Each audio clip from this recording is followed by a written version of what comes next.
Hey, this is Brooke, functional medicine dietitian specializing in fertility, and this is the Fertility Dietitian podcast, where I help you uncover the barriers that are preventing you from optimizing your fertility and teach you how to work with your body to finally take home a healthy baby. Each week, I will be diving into different topics on fertility and sharing my perspective on physiology, metabolic health, nutrition, and lifestyle approaches that have helped hundreds of couples get pregnant even after years of heartache. My goal is to empower you with the knowledge you need to take back control of your fertility. Happy listening. We are talking all about prepping for IVF today.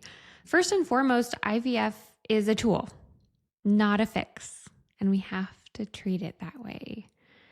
If you have been steered down the IVF track due to not having a period, please stop. You can get your period back. The right support goes a really long ways here. If you were steered down the IVF track due to a PCOS diagnosis, hard stop. There's a lot we can do here to support natural conception.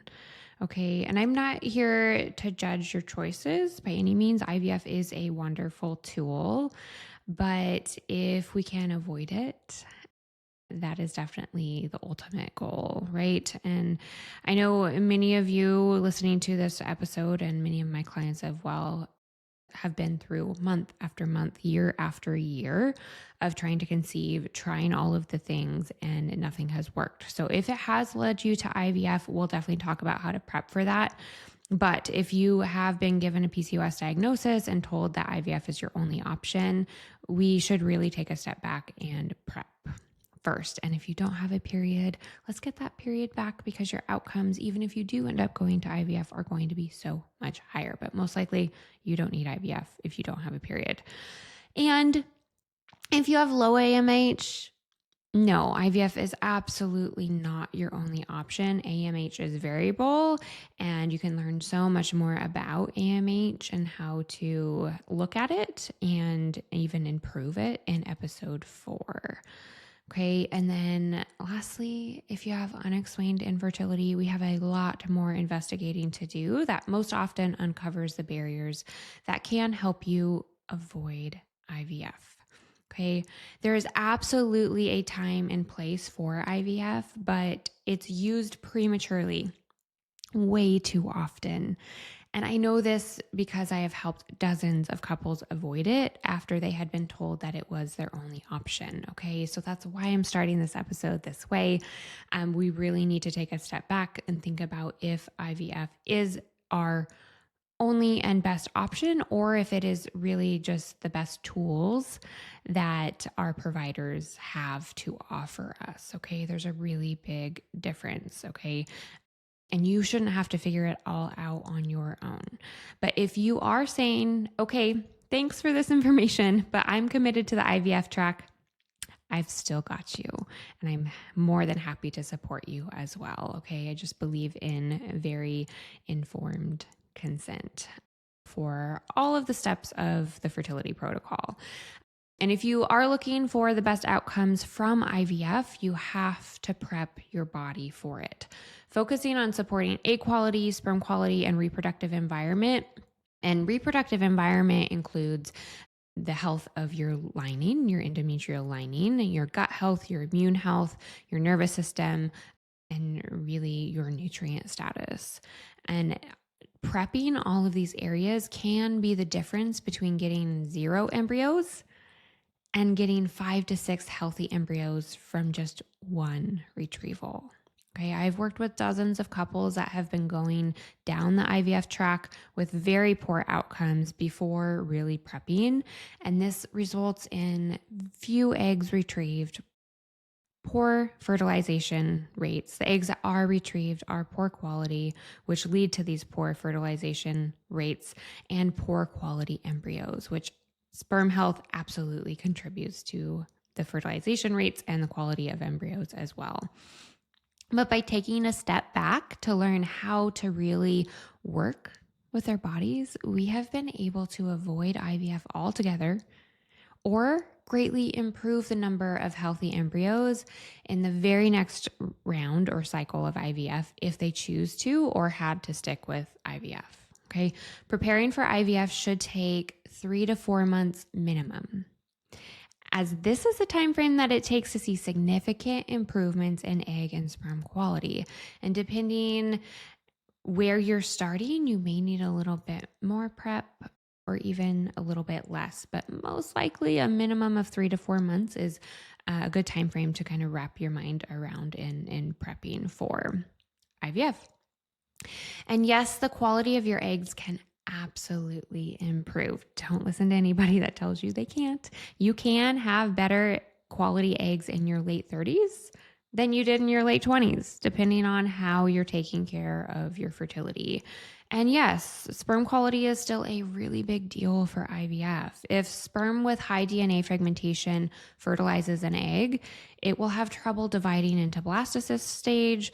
It'll have trouble implanting post-transfer. And if it does make it past implantation, it poses a high risk for many pregnancy complications and health complications for baby. Okay, you can learn much more about DNA fragmentation and overall sperm health in episodes 6 and 7. Okay, but please don't let anyone put pressure on you to start IVF sooner due to your age. I promise you that prepping will get you a healthy baby faster than diving straight into IVF. I see this over and over again. Okay, so I know you're dying to learn how you should prep, right? Here is what I would prioritize to improve egg quality and overall reproductive environment. Number 1, start with preconception labs to learn more about what your body needs.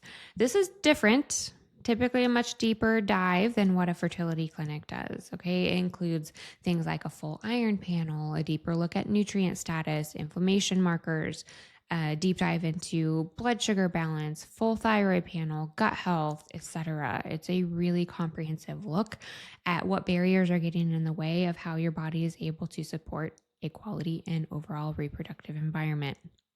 So I am going to link a preconception checklist for a full list of the labs for both female fertility and male fertility. So I highly recommend you check that out in my digital shop. It's a very comprehensive overall checklist, but the list of labs in there are definitely something you want. Number 2, so you're starting with your labs. Next, you want to really prioritize sleep. Prioritizing 8 to 9 hours of good quality sleep is really important. This is the time that your body goes through major detox processes, repairs its cells, and manages its hormones, which are all really big pieces of supporting fertility. If you struggle with this, start with the tips in episode 26 to help you improve both duration and quality of your rest and repair time or sleep. Number 3, eat breakfast within 1 hour of waking up. If you've been following along with me on Instagram for a while, or even along with this podcast, you have heard this before, and it is just as important when you're prepping for IVF. Make this breakfast high protein, like 30 plus grams of animal protein is going to be ideal. This will set up your hormones for the day in the best way possible while decreasing your stress. Yes, really, it makes a really big difference. Number 4, really focus in on nutrient-dense foods, including whole eggs, full-fat dairy, fatty fish, slow-cooked meats, and lots of vibrant color from things like berries and leafy greens, citrus, and beets. These foods are really nutrient-dense, giving you vitamins and minerals that support everything from DNA programming of egg and sperm to hormone balance to just overall nutrient status, gut health, and on and on and on. It really supports the overall picture of fertility. Okay. Number 5, get outside more. Being in nature helps regulate your nervous system and your immune system and even your thyroid function. Okay, these are all major pieces of the reproductive environment.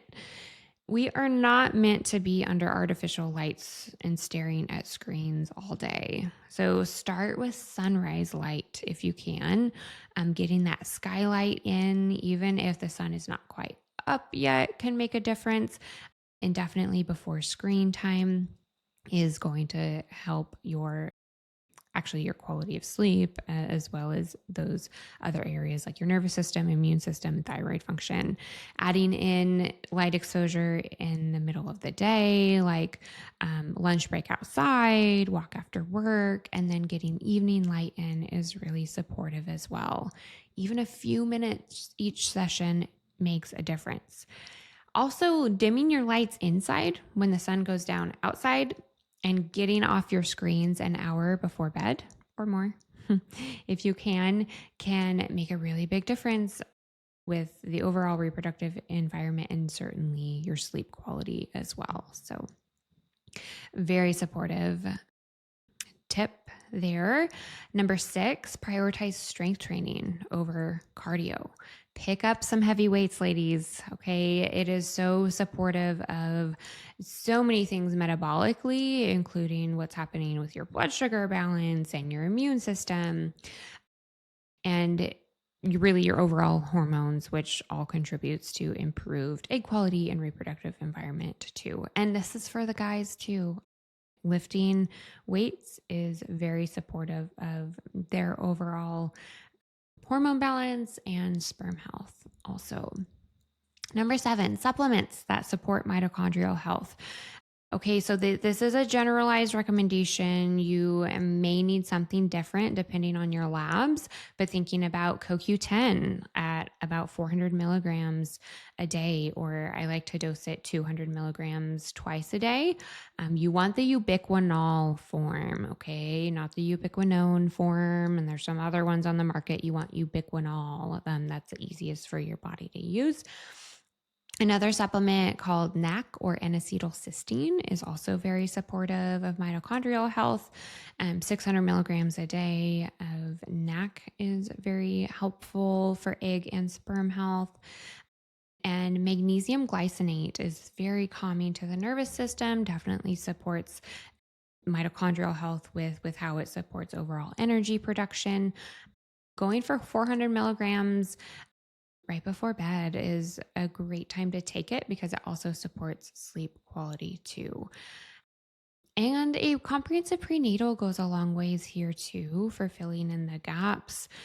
A couple of my favorites are Full Well Fertility and Needed Nourishment.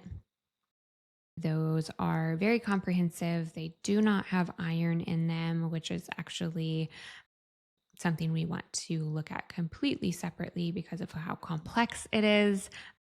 But comprehensive prenatal is definitely going to support overall energy creation and therefore mitochondrial health as well. And last but not least, nourish your nervous system. Okay, this is another way to think about stress management. We want to be able to get out of the stress state easily and not get stuck in that stress state. And fertility is stressful. IVF is very stressful. So prepping your body this way can make a really big difference for how you're going to respond to the medications once you start.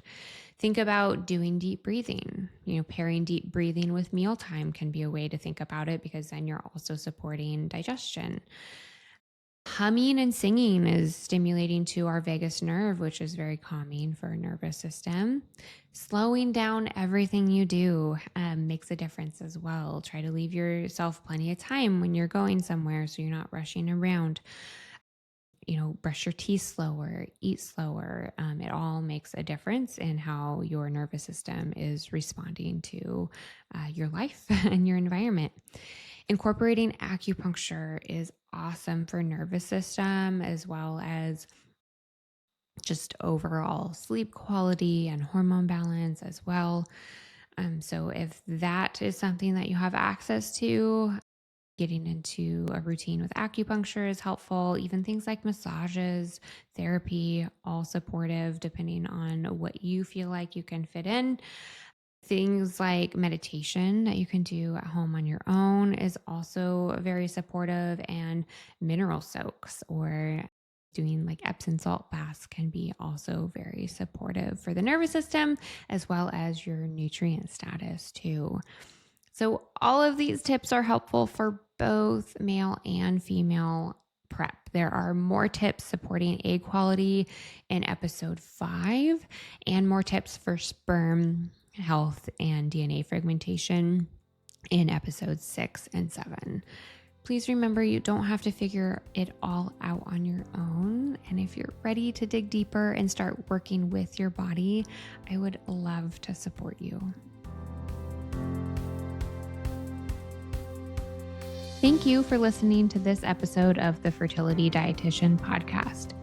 If you enjoyed it, please leave a review to let me know what topics you want more of or less of.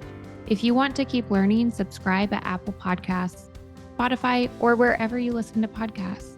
Check out my website for more info on my private coaching program, Master Your Fertility, or my membership community, Fertility Blueprint. And don't forget my digital store. Come say hi on YouTube and Instagram. See you in the next episode.